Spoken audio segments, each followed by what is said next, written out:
They're talking about no surpluses for the next 70 years. Incomes could be taxed 100%, and the U.S. still couldn't pay our bills. Now, when you're looking at this and you're saying, you've got a guy like Kramer who's saying, buy the U.S. paper and go into the paper, you're saying, isn't that incredibly stupid, Mr. Chapman? It is. And, if they pass cap and trade, and if they pass the new medical program, you're going to add 20% to your taxes for each of them. So in other words, if you're in a 25% tax bracket, you're hopping up to a 65% tax bracket. And then you add the state tax and real estate and the other things you pay, and you're in for 75%. And that's exactly the kind of change that this president's going to bring you. Not that the last one was good at all. The last one thought he was Caligula and probably was equally as insane. But this guy is every bit as dangerous. And that's where this thing is headed. And that's why the dollar is going to go into the toilet. That's where we're going to have a holiday, probably a short one now, in the banking system. And that's why I pound on people to buy gold and silver-related assets.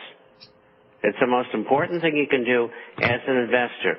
And even if gold and silver didn't go up in value, as long as you have the value and held it, the wealth preservation of what you already have, because everybody else is going to lose 60 to 95% of their money, of the value of their money. So keep that in mind. It's very, very important that you get in dehydrated and freeze-dried foods, a water filter, a method of defending your family, and all your investable funds should be in gold and silver-related assets.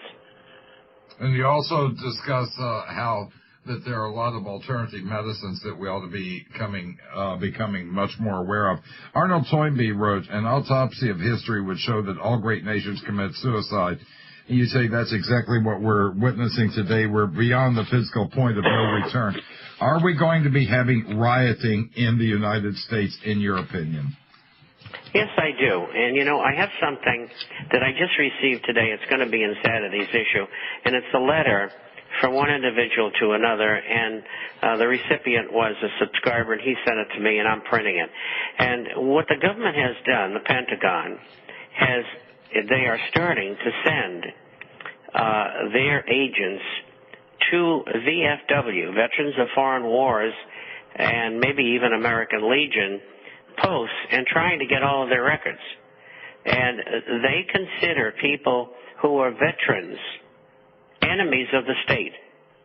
Now, I know this sounds strange to you, but you ask about riots and you ask about demonstrations, you ask about the possibility of civil insurrection.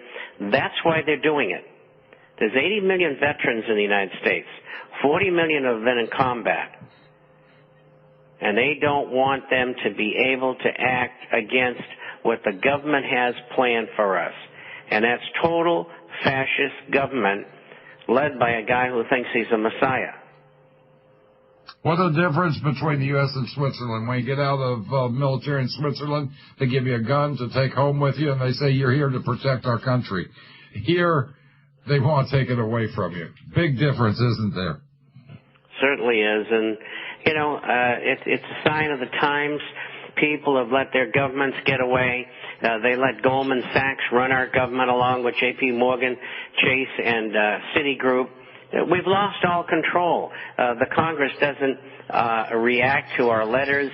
I mean, we've got 276 people in a House of Representatives who are co-sponsoring H.R. 1207, which is a bill to investigate the Federal Reserve, and they can't get it out of committee. Now, what kind of a government is that?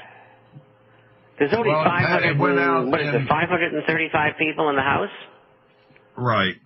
That's the Ron Paul bill. It's a tremendous amount of people who have co-sponsored it, and they're getting letters. So send letters to your congressman and to Barney Frank and Nancy Pelosi and tell them to get that thing out of committee and get it passed, because obviously American people want it done. And it's things like that. If we don't get that bill passed, there's going to be revolution in the United States, because everybody knows what's going on. They just want to prove it.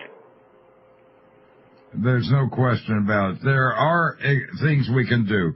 15 million unemployed right now. We need tariffs. We need offshore corporate taxes, offshore corporate profits taxed. We need to get this bill through to examine the Federal Reserve. But instead of examining it, they're giving them more duties. They're giving them more freedom. They're having them take over more and more responsibilities. At the same time that we can't even get a bill passed to just audit the Fed. That's all that Representative Ron Paul's asking for is an audit of the Federal Reserve. What's wrong with that?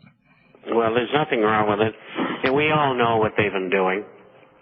They've been enriching all of their friends in Wall Street because the Federal Reserve is owned by 12 regional Federal Reserve banks that are privately owned, and the privately owned Fed does what it wants.